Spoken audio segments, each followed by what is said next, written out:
Vatican വിശേഷങ്ങളും വാർത്തകളുമായി ഈ ആഴ്ചയിലെ വത്തിക്കാൻ ഡയറി ഇവിടെ ആരംഭിക്കുകയാണ്. എല്ലാ പ്രിയ പ്രേക്ഷകർക്കും വത്തിക്കാൻ ഡയറിയിലേക്ക് സ്വാഗതം. ഫിലിപ്പൈൻസ് പോസ്റ്റൽ കോർപ്പറേഷൻ ലയോ 14 പാപ്പയോടുള്ള ആദരസൂചകമായി സ്റ്റാമ്പ് പുറത്തിറക്കി. ലയോ 14 പാപ്പയുടെ പാപ്പാക്കാലം 100 ദിവസം പൂർത്തിയാക്കിയതിന്റെ പശ്ചാത്തലത്തിലാണ് ഫിലിപ്പൈൻസ് സ്റ്റാമ്പ് പുറത്തിറക്കിയത്. ലയോ 14 പാപ്പയുടെ 16ഓളം സ്റ്റാമ്പുകളാണ് അച്ചടിച്ചത്. ഫിലിപ്പൈൻസുമായി പൂർവ്വകാല ബന്ധം കൂടിയുള്ള വ്യക്തിയാണ് ലയോ 14 പാപ്പ. അഗസ്റ്റീനിയൻ സഭയുടെ പ്രിയോർ ജനറലായിരുന്ന അവസരത്തിൽ 2004-ലും 2010-ലും കർദിനാൾ റോബർട്ട് ഫ്രാൻസിസ് പ്രിവോസ്റ്റ് എന്ന ലയോ 14 പാപ്പ ഫിലിപ്പൈൻസ് സന്ദർശിച്ചിട്ടുണ്ട്. ഫിലിപ്പൈൻസിലെ ജനസംഖ്യയിൽ 80% കത്തോലിക്കരാണ്. ലയോ 14 പാപ്പയുടെ സ്റ്റാമ്പ് പുറത്തിറക്കിയ വാർത്തയെക്കുറിച്ച് പറയുമ്പോൾ വത്തിക്കാന്റെ പോസ്റ്റൽ സംവിധാനങ്ങളെക്കുറിച്ച് കൂടി അറിഞ്ഞിരിക്കുന്നത് നല്ലതാണ്. ഈ മെയിലുകളുടെയും വാട്സപ്പുകളുടെയും ഇക്കാലത്ത് കത്തെഴുതുന്നവർ കുറയുകയും തപാൽ സംവിധാനങ്ങൾ മറ്റ് പല മേഖലകളിലേക്ക് തിരിയുകയും ചെയ്തിരിക്കുന്നുവെന്നത് വാസ്തവമാണ്. പക്ഷേ കുറച്ചുകാലം മുമ്പ് വരെ ഇതായിരുന്നില്ല സ്ഥിതി. പരസ്പരമുള്ള ആശയവിനിമയ മാർഗങ്ങൾക്കെല്ലാം ഏക അവലംബം തപാലായിരുന്നു. വത്തിക്കാന്റെ അവസ്ഥയും വിഭിന്നമായിരുന്നില്ല. 1929 മുതൽക്കാണ് വത്തിക്കാൻ തപാൽ സേവനങ്ങൾ ആരംഭിച്ചത്. കൃത്യമായി പറഞ്ഞാൽ 1929 ഫെബ്രുവരി 11-ന് ഇറ്റാലിയൻ സർക്കാർ സംഭാവന ചെയ്ത സാധനങ്ങളും ഉപകരണങ്ങളുമായിട്ടായിരുന്നു വത്തിക്കാൻ പോസ്റ്റ് ഓഫീസ് പ്രവർത്തനം ആരംഭിച്ചത്. 1929 ജൂൺ 1-ന് വത്തിക്കാൻ സിറ്റി യൂണിവേഴ്സൽ പോസ്റ്റൽ യൂണിയനിൽ അംഗമാവുകയും ജൂലൈ 29-ന് വത്തിക്കാൻ സിറ്റിയും ഇറ്റലിയും തമ്മിൽ തപാൽ കരാറിൽ ഒപ്പുവെക്കുകയും ചെയ്തു. തുടക്കകാലത്ത് ഇറ്റാലിയൻ സ്റ്റാമ്പുകളാണ് വത്തിക്കാൻ ഉപയോഗിച്ചിരുന്നതെങ്കിലും ഒട്ടും വൈകാതെ സ്വന്തമായി സ്റ്റാമ്പുകൾ പുറത്തിറക്കാൻ തുടങ്ങി. ഇപ്രകാരം വത്തിക്കാൻ പുറത്തിറക്കിയ ആദ്യത്തെ സ്റ്റാമ്പിൽ പിയൂസ് 11 മാർപ്പാപ്പയുടെ ചിത്രമായിരുന്നു ഉണ്ടായിരുന്നത്. 1933 ഏപ്രിൽ 1-നാണ് വത്തിക്കാൻ ആദ്യമായി 4 സെമി പോസ്റ്റൽ സ്റ്റാമ്പുകൾ പുറത്തിറക്കിയത്. പേപ്പൽ ചിഹ്നങ്ങൾ, സെന്റ് പീറ്റേഴ്സ് ബസിലിക്ക, വത്തിക്കാൻ പൂന്തോട്ടം എന്നിവയായിരുന്നു ഈ സ്റ്റാമ്പുകളിൽ ഇടം പിടിച്ചത്. വത്തിക്കാൻ സിറ്റി സ്റ്റേറ്റിലെ ഫിലാറ്റലിക് ആൻഡ് ന്യൂമിസ്മാറ്റിക് ഓഫീസാണ് വത്തിക്കാൻ സ്റ്റാമ്പുകൾ അച്ചടിക്കുന്നത്. വളരെ കുറച്ച് സ്റ്റാമ്പുകൾ മാത്രമാണ് അച്ചടിക്കുന്നതെങ്കിലും ഇതിന് ആവശ്യക്കാർ വളരെയേറെയാണ്. ഇറ്റാലിയൻ സ്റ്റാമ്പുകൾ വത്തിക്കാൻ മെയിലിലോ വത്തിക്കാൻ സ്റ്റാമ്പുകൾ ഇറ്റാലിയൻ മെയിലിലോ ഉപയോഗിക്കാൻ പാടില്ല. യൂണിവേഴ്സൽ പോസ്റ്റൽ യൂണിയന്റെ അഭിപ്രായത്തിൽ ലോകത്തിലെ ഏറ്റവും മികച്ച തപാൽ സംവിധാനങ്ങളിൽ ഒന്നാണ് വത്തിക്കാൻ പോസ്റ്റ് ഓഫീസ്. ഓരോ വർഷവും 140 ടൺ മെയിലുകളും 6 ദശലക്ഷം പോസ്റ്റ് കാർഡുകളും വത്തിക്കാൻ പോസ്റ്റ് ഓഫീസ് കൈകാര്യം ചെയ്യുന്നു. സെന്റ് ആൻസ് ഗേറ്റിനടുത്താണ് തപാൽ വകുപ്പിന്റെ പ്രധാന ഓഫീസ്. ലയോ 14 പാപ്പ ഔർ ലേഡി ഓഫ് മെൻഡോറിലെ ദേവാലയം സന്ദർശിച്ചു. പർവ്വത പട്ടണമായ കാപ്രാനിക്ക പ്രെനസ്റ്റീനയ്ക്ക് സമീപമായിട്ടാണ് ഈ ദേവാലയം സ്ഥിതി ചെയ്യുന്നത്. കൃപകളുടെ മാതാവിന്റെ ഷ്രൈൻ എന്നും ഔർ ലേഡി ഓഫ് മെൻഡോറില ദേവാലയം അറിയപ്പെടുന്നു. ജോൺ പോൾ 2 പാപ്പയ്ക്ക് ഏറെ പ്രിയപ്പെട്ട തീർത്ഥാടന കേന്ദ്രം കൂടിയാണ് ഇവിടം. പരിശുദ്ധ അമ്മയ്ക്കായി സമർപ്പിച്ചിരിക്കുന്ന ഇറ്റലിയിലെ ആദ്യ ദേവാലയമാണ് മെൻഡോറില്ല ദേവാലയം. 1800 വർഷങ്ങൾക്ക് മുമ്പ് ആദ്യത്തെ ക്രൈസ്തവ ചക്രവർത്തിയായ കോൺസ്റ്റന്റൈനാണ് ഈ ദേവാലയം സ്ഥാപിച്ചത്. ദേവാലയ സ്ഥാപനവുമായി ബന്ധപ്പെട്ട കഥ ഇങ്ങനെയാണ്. വിശുദ്ധ യുസ്റ്റാച്ചിയോ വേട്ടയാടിക്കൊണ്ടിരിക്കുമ്പോൾ ഒരു മാനിന്റെ കൊമ്പുകൾക്കിടയിൽ ക്രിസ്തുവിന്റെ അത്ഭുതകരമായ ഒരു ദർശനം കണ്ടുവത്രേ. ഈ ദർശനം കണ്ട് 2 നൂറ്റാണ്ടുകൾക്ക് ശേഷമാണ് കോൺസ്റ്റന്റൈൻ ചക്രവർത്തി തൽസ്ഥാനത്ത് ദേവാലയം നിർമ്മിച്ചത്. അതാവട്ടെ പരിശുദ്ധ അമ്മയുടെ ബഹുമാനാർത്ഥം സമർപ്പിക്കുകയും ചെയ്തു. സിൽവൈസ്റ്റർ 1 പാപ്പയാണ് ദേവാലയത്തിന്റെ കൂദാശ നിർവഹിച്ചത്. 9-ാം നൂറ്റാണ്ട് മുതൽ 14-ാം നൂറ്റാണ്ട് വരെ ബെനഡിക്ടൈൻ സന്യാസികളുടെ ചുമതലയിലായിരുന്നു ദേവാലയം. 14-ാം നൂറ്റാണ്ടായപ്പോഴേക്കും ഏതൊക്കെയോ ചില കാരണങ്ങളാൽ അവർ പള്ളിയുടെ സംരക്ഷണ ചുമതലയിൽ നിന്ന് ഒഴിവായി. പിന്നീട് 17-ാം നൂറ്റാണ്ട് വരെ ദേവാലയം ജീർണാവസ്ഥയിലായിരുന്നു. വിശുദ്ധ ബെനഡിക്ട് സ്ഥാപിച്ച 12 ആശ്രമങ്ങളിൽ ഒന്നായിരുന്നു മെൻഡോറില എന്നും 2 വർഷത്തോളം ഏകാന്തതയിലും പ്രാർത്ഥനയിലും അദ്ദേഹം ഈ പ്രകൃതിദത്ത ഗുഹയിൽ ജീവിച്ചിരുന്നുവെന്നും വിശ്വസിക്കപ്പെടുന്നു. ഫാദർ ആന്തനാസിയസ് കിർച്ചറാണ് ദേവാലയം പുനരുദ്ധരിച്ചത്. 1857 Pope Pius 9 congregation of the Polish റിസറക്ഷന് ദേവാലയം കൈമാറി. ജോൺ പോൾ 2 പാപ്പ പുരോഹിതനായിരുന്ന കാലം മുതൽ തന്നെ ധ്യാനത്തിനും പ്രാർത്ഥനയ്ക്കുമായി ഇവിടെ എത്താറുണ്ടായിരുന്നു. മാർപ്പാപ്പയെ തിരഞ്ഞെടുക്കപ്പെട്ട ഉടൻ തന്നെ മെൻഡോറില്ല ദേവാലയം അദ്ദേഹം സന്ദർശിക്കുകയും ചെയ്തിരുന്നു.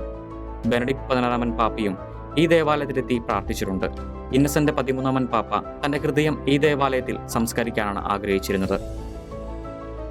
സമാധാനത്തിനും നീതിക്കും വേണ്ടി ഓഗസ്റ്റ് 22 ഉപവാസ പ്രാർത്ഥനയ്ക്കായി ലയോ 14 പാപ്പ ആഹ്വാനം ചെയ്തതാണ് കഴിഞ്ഞ വാരത്തിലെ മറ്റൊരു പ്രധാന വാർത്ത. പരിശുദ്ധ മറിയത്തിന്റെ രാജ്ഞിത്വ തിരുനാൾ ആചരിച്ച ദിവസം കൂടിയായിരുന്നു ഓഗസ്റ്റ് 22. ലോക സമാധാനത്തിനും നീതി പുലരുന്നതിനും സായുധ സംഘർഷങ്ങളുടെ ഇരകളായി ദുരിതമനുഭവിക്കുന്നവരുടെ ആശ്വാസത്തിനും വേണ്ടിയായിരുന്നു ഉപവാസ പ്രാർത്ഥനയ്ക്ക് പാപ്പ ആഹ്വാനം ചെയ്തത്. അപ്പസ്തോലിക് വികാരിയേറ്റ് ഓഫ് സൗത്തേൺ അറേബ്യയ്ക്ക് വേണ്ടിയുള്ള റീജിയണൽ കലണ്ടറിൽ പുതിയ പേട്രൺ സെയിന്റിനെ കൂടി Vatican dicastery four divine worship and the discipline of the sacraments ഉൾപ്പെടുത്തി. ഗൾഫ് രാജ്യങ്ങളുടെ എല്ലാം പ്രത്യേക മധ്യസ്ഥ ഔർ ലേഡി ഓഫ് അറേബ്യയാണ്. ഇതുകൂടാതെയാണ് വിശുദ്ധ പത്രോസിനെയും വിശുദ്ധ പൗലോസിനെയും വികാരിയേറ്റിന്റെ പുതിയ മധ്യസ്ഥരായി വത്തിക്കാൻ ചേർത്തിരിക്കുന്നത്. ഇവരെ കൂടാതെ തദ്ദേശീയരായ ചില വിശുദ്ധരെയും ഈ പട്ടികയിൽ ചേർത്തിട്ടുണ്ട്. 6-ാം നൂറ്റാണ്ടിലെ യമനിലെ രക്തസാക്ഷികളായ അരിത്താസും സഹചരന്മാരുമാണ് അതിലൊന്ന്. യമനെ ക്രിസ്തീയവൽക്കരിച്ച എത്യോപ്യൻ രാജാവ് കലെബ്, അൾജീരിയയിൽ വെച്ച് രക്തസാക്ഷിയായ മിഷണറി വൈദികൻ വാഴ്ത്തപ്പെട്ട ചാൾസ് ഡെക്കേഴ്സ് എന്നിവരാണ് പുതിയ മധ്യസ്ഥരായി ചേർക്കപ്പെട്ടിരിക്കുന്നത്. അറേബ്യയിലെ ക്രിസ്തുമതത്തിന്റെ വ്യാപനവുമായി ബന്ധപ്പെട്ട വിശാലമായ മേഖലയിൽ നിന്നുള്ള വിശുദ്ധരെയും കലണ്ടറിൽ ഉൾപ്പെടുത്തിയിട്ടുണ്ട്. 3-ാം നൂറ്റാണ്ടിലെ രക്തസാക്ഷികളായ കോസ്മാസും ഡാമിയനും 5-ാം നൂറ്റാണ്ടിലെ സന്യാസി സിമിയോൺ സ്റ്റെലൈറ്റും ഇതിൽ ഉൾപ്പെടുന്നു. എല്ലാ നവംബർ 5-നും വികാരിയേറ്റ് ഈ മേഖലയിൽ സേവനമനുഷ്ഠിച്ച് മരിച്ചുപോയ എല്ലാ മിഷണറിമാരെയും അനുസ്മരിക്കാറുണ്ട്. എക്യുമെനിസവും മതാന്തര സംവാദവും വളർത്തിയെടുക്കുന്നതിനായി വിശുദ്ധ ഐസക്കിനെയും അനുസ്മരിച്ചിട്ടുണ്ട്. കത്തോലിക്ക സഭയുടെ പ്രാദേശിക അധികാര പരിധിയിലാണ് വികാരിയേറ്റ് ഉള്ളത്. UAE, ഒമാൻ, യമൻ എന്നിവയാണ് ഇതിൽ ഉൾപ്പെടുന്നത്. ഇറ്റാലിയൻ ബിഷപ്പ് പൗലോ മാർട്ടിനെല്ലിയാണ് അബുദാബി കേന്ദ്രമാക്കി വികാരിയേറ്റിന് നേതൃത്വം നൽകുന്നത്. ലിയോ 14 പാപ്പ ഈ വർഷം ലെബനോൺ സന്ദർശിച്ചേക്കുമെന്ന് മാരണൈറ്റ് കാത്തലിക് ചർച്ച് പാത്രിയാർക്ക കർദിനാൾ ബെച്ചാര ബുട്രൂസ് റായ് സൗദി കേന്ദ്രമായ ടെലിവിഷൻ ചാനൽ അൽ അറേബ്യയ്ക്ക് നൽകിയ അഭിമുഖത്തിലാണ് കർദിനാൾ ബുട്രോസ് റായ് ഇക്കാര്യം അറിയിച്ചത്. ഡിസംബറിന് മുമ്പായിരിക്കും സന്ദർശനമെന്ന് സൂചന നൽകിയ അദ്ദേഹം എന്നാൽ എപ്പോഴായിരിക്കും യാത്രയെന്ന് തീർച്ചയില്ലെന്നും വ്യക്തമാക്കി. വത്തിക്കാൻ തീരുമാനം എടുക്കുന്നതുവരെ യാത്രയെ സംബന്ധിച്ച് അന്തിമ രൂപം ആയിട്ടില്ല. എന്നാൽ ഒരുക്കങ്ങൾ നടന്നുകൊണ്ടിരിക്കുകയാണ്. യഥാർത്ഥ തീയതിയെക്കുറിച്ച് അനിശ്ചിതത്വമുണ്ട്. വത്തിക്കാൻ അക്കാര്യം പ്രഖ്യാപിക്കുന്നതിന് വേണ്ടി കാത്തിരിക്കുകയാണ്, കർദിനാൾ വ്യക്തമാക്കി. ലിയോ പാപ്പായുടെ ഇന്റർനാഷണൽ യാത്രകൾ ഒന്നിനെക്കുറിച്ചും വത്തിക്കാൻ ഇതുവരെയും ഔദ്യോഗികമായ പ്രഖ്യാപനങ്ങളൊന്നും നടത്തിയിട്ടില്ല. എന്നാൽ എവിടേക്കായിരിക്കും ആദ്യ സന്ദർശനമെന്ന് നിരവധി ഊഹാപോഹങ്ങൾ പ്രചരിക്കുന്നുമുണ്ട്. അതനുസരിച്ച് നിഖ്യാ സുന്നഹദോസിന്റെ 1700ാമത് വാർഷികം പ്രമാണിച്ച് തുർക്കിയിലേക്കായിരിക്കും പാപ്പായുടെ ആദ്യ സന്ദർശനമെന്നും വിശുദ്ധ ആൻഡ്രൂവിന്റെ തിരുനാൾ ദിനമായ നവംബർ 30-നായിരിക്കും അതെന്നും EWTN news contributor Alberto Fernandez പറയുന്നു. തുർക്കി പര്യടന വേളയിൽ മറ്റ് രാജ്യങ്ങളുടെ സന്ദർശനവും ഉണ്ടായിരിക്കുമെന്നും അൾജീരിയ അതിൽ പെടുമെന്നും നാഷണൽ കാത്തലിക് രജിസ്റ്റർ റിപ്പോർട്ട് ചെയ്യുന്നു. വിശുദ്ധ അഗസ്റ്റിയന്റെ പാദമുദ്രകൾ പതിഞ്ഞ രാജ്യമാണ് അൾജീരിയ. അഗസ്റ്റിയൻ സന്യാസ സമൂഹാംഗമായ പാപ്പ ലിയോ 14 സംബന്ധിച്ചിടത്തോളം ഇത് ഏറെ ഇഷ്ടപ്പെട്ട സ്ഥലവുമാണ്. ലെബനോനാണ് സാധ്യതാ പട്ടികയിലുള്ള മറ്റൊരു രാജ്യം. ഫ്രാൻസിസ് മാർപ്പാപ്പയുടെ കാലം മുതൽ തന്നെ പരിഗണനയിലുള്ളതാണ് ലെബനോൻ സന്ദർശനം. എന്നാൽ രാജ്യത്തെ രാഷ്ട്രീയവും സാമ്പത്തികവുമായ പ്രതിസന്ധികൾ പാപ്പായുടെ യാത്രയെ സങ്കീർണമാക്കിയിരിക്കുകയാണ്. 2021 മാർച്ചിൽ ഇറാഖിൽ നിന്ന് മടങ്ങുന്ന വഴി ഫ്ലൈറ്റ് പ്രസ് കോൺഫറൻസിൽ ഫ്രാൻസിസ് മാർപ്പാപ്പ തന്റെ ഈ ആഗ്രഹം പരസ്യമാക്കിയിട്ടുമുണ്ട്. എന്നാൽ ഗവൺമെന്റിനെ ആശ്രയിച്ചായിരിക്കും തീരുമാനമെന്ന് വത്തിക്കാൻ പിന്നീട് പ്രതികരിക്കുകയും ചെയ്തു.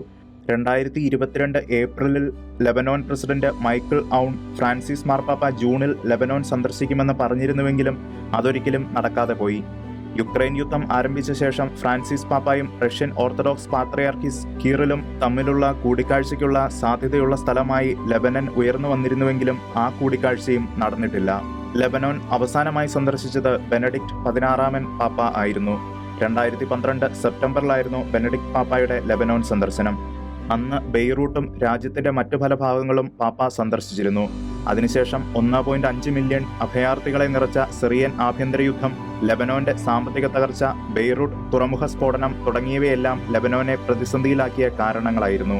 രാജ്യത്തെ ജനങ്ങൾക്ക് ദിവസത്തിൽ ഏതാനും മണിക്കൂറുകൾ മാത്രം സമയത്തേക്ക് വൈദ്യുതി നൽകിയ ചരിത്രം പോലും ലെബനോനുണ്ടായിട്ടുണ്ട്. ലെബനോനിലെ 6 മില്യൺ ജനസംഖ്യയിൽ 68% മുസ്ലിമുകളാണ്. 28% ക്രൈസ്തവരിൽ കൂടുതലും മാരോനൈറ്റ് കത്തോലിക്കരാണ്. സ്പെയിനിലെ കത്തോലിക്കരുടെ പ്രതീക്ഷ പാപ്പ അടുത്ത വർഷം ബാഴ്സലോണ സന്ദർശിക്കുമെന്നാണ്.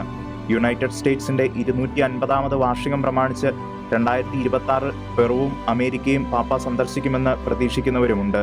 എന്നാൽ ഇതേക്കുറിച്ചൊന്നും വത്തിക്കാനിൽ നിന്ന് ഔദ്യോഗികമായ പ്രതികരണം ഉണ്ടായിട്ടില്ല.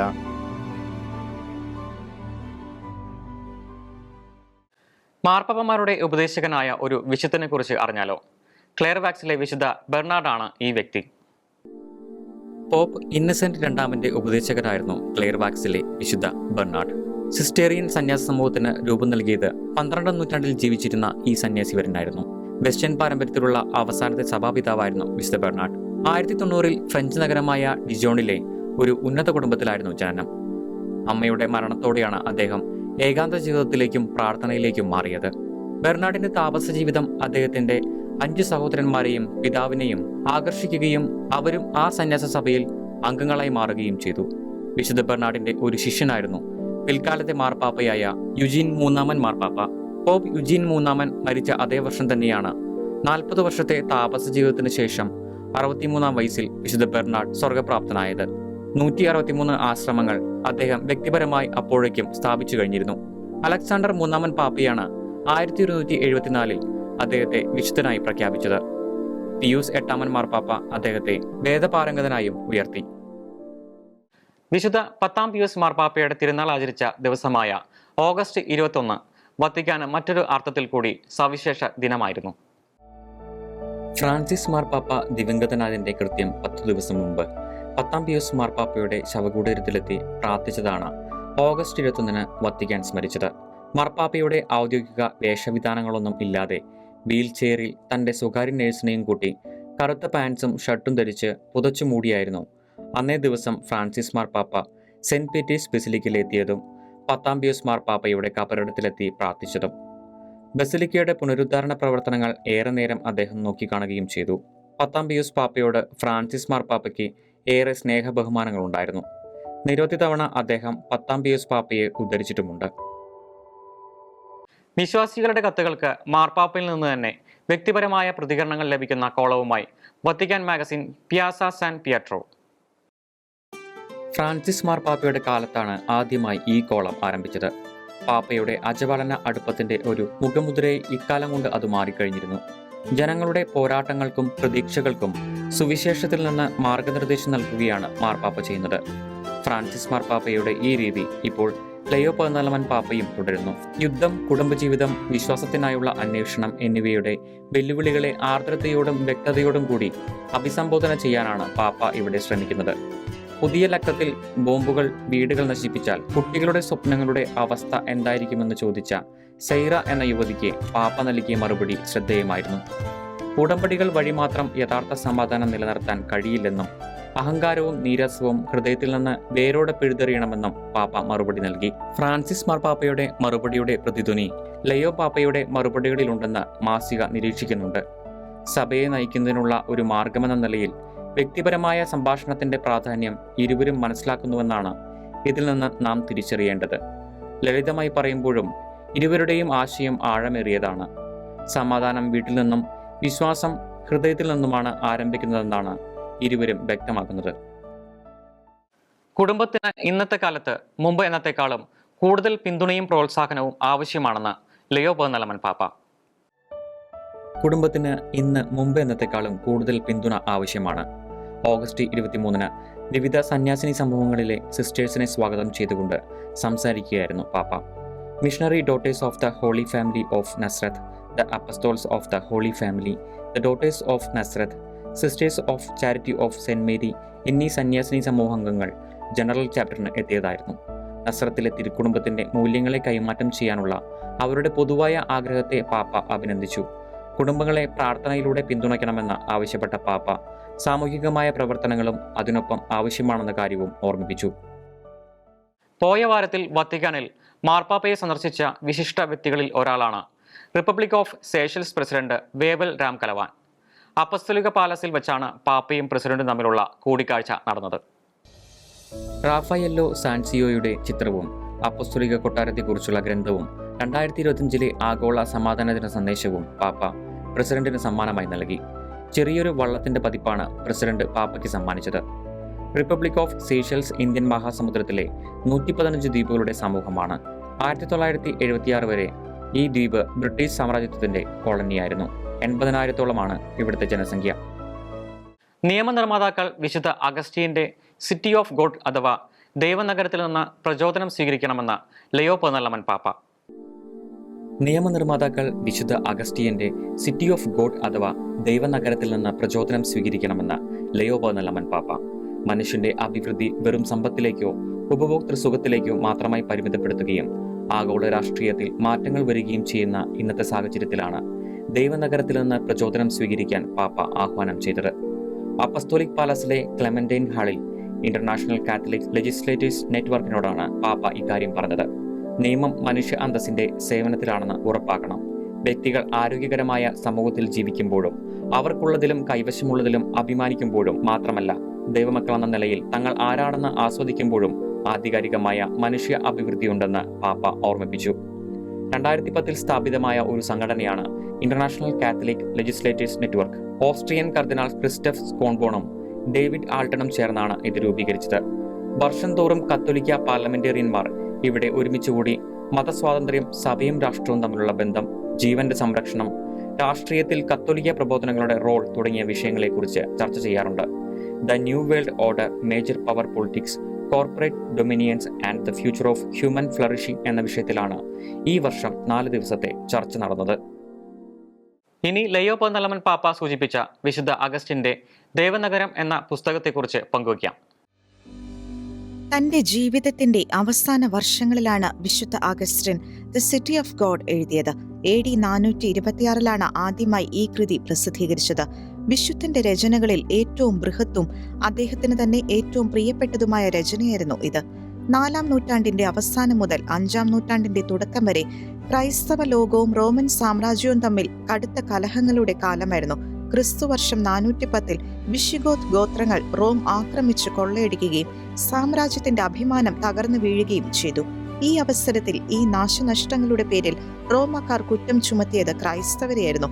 പൗരാണിക ദേവന്മാരെ ക്രൈസ്തവർ ഉപേക്ഷിച്ചതുകൊണ്ടാണ് സാമ്രാജ്യം നശിച്ചതെന്ന ആരോപണങ്ങൾ എവിടെയും ഉയർന്നു കേട്ടു. ഈ സാഹചര്യത്തിലാണ് വിശുദ്ധ അഗസ്റ്റിൻ ദൈവനഗരം രചിച്ചത്. റോമൻ സാമ്രാജ്യത്തിന്റെ പതനത്തിന് കാരണം ക്രൈസ്തവ വിശ്വാസമല്ലെന്നും മനുഷ്യനെ രക്ഷിക്കുന്ന ദൈവിക സത്യമാണ് ക്രൈസ്തവ വിശ്വാസമെന്നും തെളിയിക്കാനായിട്ടായിരുന്നു അദ്ദേഹം ഈ ബൃഹത് ഗ്രന്ഥം രചിച്ചത്. ലോകത്തെ 2 നഗരങ്ങളായിട്ടാണ് വിശുദ്ധൻ ഇവിടെ അവതരിപ്പിച്ചിരിക്കുന്നത്. ഒന്നാമത്തേത് ദൈവത്തിന്റെ നഗരം. ഇതിൽ ദൈവത്തെ സ്നേഹിക്കുകയും അവിടുത്തെ ഇഷ്ടാനുസരണം ജീവിക്കുകയും ചെയ്യുന്ന വിശ്വാസികളാണ് അംഗങ്ങൾ. അവരുടെ ലക്ഷ്യം ഭൗതിക സാമ്രാജ്യങ്ങളുടെ മഹത്വമല്ല, മറിച്ച് ദൈവത്തോടുള്ള നിത്യ സൗഹൃദമാണ്. രണ്ടാമത്തേത് ഭൂമിയിലെ നഗരം. സ്വാർത്ഥത, അധികാര ലോലുപത, ഭൗതിക സുഖാസക്തി എന്നിവയെ അടിസ്ഥാനമാക്കി നിലനിൽക്കുന്ന നഗരം. റോമൻ സാമ്രാജ്യത്തിന്റെ തകർച്ച ഭൂമിയിലെ നഗരത്തിന്റെ നാശത്തിന്റെ ഉദാഹരണമാണ്. മനുഷ്യർ നിർമ്മിക്കുന്ന സാമ്രാജ്യങ്ങൾക്കും രാജ്യങ്ങൾക്കും കാലാവധിയുണ്ട്, അതിന് അവസാനവുമുണ്ട്. എന്നാൽ ദൈവത്തിന്റെ നഗരത്തിന് ഒരിക്കലും കാലാവധിയില്ല, അതിന് അവസാനവുമില്ല. മനുഷ്യ ചരിത്രത്തെക്കുറിച്ച് പുതുമയുള്ള ദർശനമാണ് ദൈവനഗരം അവതരിപ്പിക്കുന്നത്. ചരിത്രം അനിയന്ത്രിതമായ സംഭവങ്ങളുടെ തുടർച്ചയല്ല, മറിച്ച് ദൈവത്തിന്റെ രക്ഷാപദ്ധതിയുടെ ഭാഗമാണ്. പാപത്തിലൂടെ വീണ മനുഷ്യനെ മോക്ഷത്തിലേക്ക് നയിക്കുന്നതാണ് ചരിത്രത്തിന്റെ യഥാർത്ഥ ലക്ഷ്യമെന്ന് വിശുദ്ധ അഗസ്റ്റിൻ തെളിയിക്കുന്നു. അതിനാൽ സാമ്രാജ്യങ്ങളുടെ ഉയർച്ചയും പതനവും ദൈവത്തിന്റെ പദ്ധതിയുടെ ഭാഗമായി മാത്രം കാണണം. മനുഷ്യ ചരിത്രം സ്വാർത്ഥമായ രാഷ്ട്രീയ കളികളുടെ ഫലം മാത്രമല്ല, മറിച്ച് ദൈവിക ഇടപെടലിന്റെ കഥയാണ്. ഗ്രന്ഥം അവതരിപ്പിക്കുന്ന ചില ചിന്തകളാണ് ഇവ. 22 അധ്യായങ്ങളായിട്ടാണ് ഗ്രന്ഥത്തെ തിരിച്ചിരിക്കുന്നത്. പൗരാണിക മതത്തിന്റെ നിഷ്ഫലതയും ദേവന്മാരുടെ വ്യാജത്വവുമാണ് ആദ്യ 10 അധ്യായങ്ങളിൽ പ്രതിപാദിച്ചിരിക്കുന്നത്. മറ്റ് 12 അധ്യായങ്ങളിൽ മനുഷ്യ ചരിത്രത്തെയും വിശ്വാസത്തെയും കുറിച്ചുള്ള ക്രൈസ്തവ ദർശനം അവതരിപ്പിച്ചിരിക്കുന്നു. യൂറോപ്യൻ രാഷ്ട്രീയത്തിൽ മാത്രമല്ല, ലോക രാഷ്ട്രീയത്തിൽ തന്നെ വലിയ സ്വാധീനം ചെലുത്തിയ കൃതിയാണ് വിശുദ്ധ അഗസ്റ്റിന്റെ ദൈവനഗരം. അധികാരം ദൈവത്തിൽ നിന്നുള്ളതാണെന്നും എല്ലാറ്റിന്റെയും അധികാരി ദൈവമാണെന്നും ഈ കൃതി ഭരണാധികാരികളെ ഓർമ്മിപ്പിക്കുന്നു. മനുഷ്യൻ ഈ ഭൂമിയിൽ കെട്ടിപ്പടുക്കുന്നവയുടെ എല്ലാം പരിമിതിയും പരിധിയും ഗ്രന്ഥകാരൻ ഇവിടെ വ്യക്തമാക്കുന്നു. ഭൂമിയിലെ ഏത് സാമ്രാജ്യവും നിശ്ചിത കാലം കഴിയുമ്പോൾ അസ്തമിച്ചു പോകും, എന്നാൽ ദൈവത്തിന്റെ സാമ്രാജ്യം മാത്രം എന്നേക്കും നിലനിൽക്കും. ഈ സത്യമാണ് വിശുദ്ധ അഗസ്റ്റിൻ വായനക്കാരോട് പറയുന്നത്. സാങ്കേതിക വിദ്യ വളർന്നു പന്തലിക്കുന്ന ഇക്കാലത്തും ദൈവനഗരം എന്ന കൃതിയുടെ പ്രസക്തി നഷ്ടമാകുന്നില്ല. ദൈവത്തെ മറന്ന് മുന്നോട്ട് കുതിക്കുന്ന ആധുനിക സമൂഹത്തെ തിരിഞ്ഞുനോട്ടത്തിനും ആത്മശോധനയ്ക്കും പ്രേരിപ്പിക്കുന്ന കൃതിയാണ് വിശുദ്ധ അഗസ്റ്റിന്റെ ദൈവനഗരം. ഈ ആഴ്ചയിലെ വത്തിക്കാൻ ഡയറി ഇവിടെ പൂർണ്ണമാകുന്നു. അടുത്ത ആഴ്ച നമുക്ക് വീണ്ടും കണ്ടുമുട്ടാം.